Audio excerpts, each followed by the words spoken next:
When we hear the word Ahimsa, many of us immediately think of Mahatma Gandhi, whose entire life and work were rooted in the principle of non-violence. Gandhi Ji showed the world that true strength does not come from aggression, force, or domination. It comes from peace, compassion, and truth. His movement for India's independence was not just political, but spiritual, because it proved that non-violence can be the most powerful tool for transformation. But Ahimsa is not only about refusing to cause physical harm. At its core, it is about choosing love over fear, kindness over cruelty, and mindfulness over reactivity. Nonviolence is as much an inner practice as it is an outer one. It begins in our thoughts.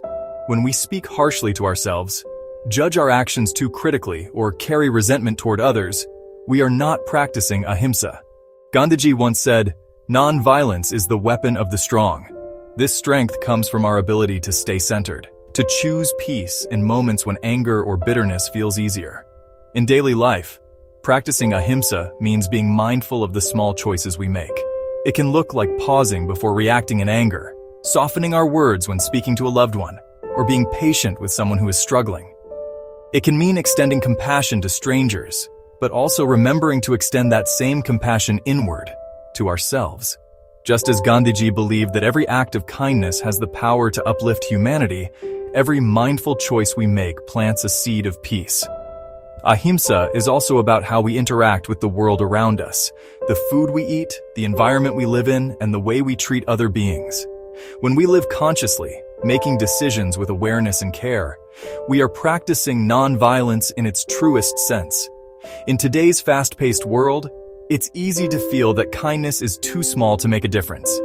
But Gandhiji's life reminds us that change always begins within. When one person chooses non-violence, that choice ripples outward, influencing families, communities, and eventually entire nations. Imagine the power of millions of us practicing Ahimsa in our everyday lives, choosing compassion instead of conflict, presence instead of distraction, love instead of fear. This Gandhi Jayanti, let us reflect on how we can embody Ahimsa in our own journeys. Not as a lofty ideal, but as a living, breathing practice in the way we think, speak, and act each day.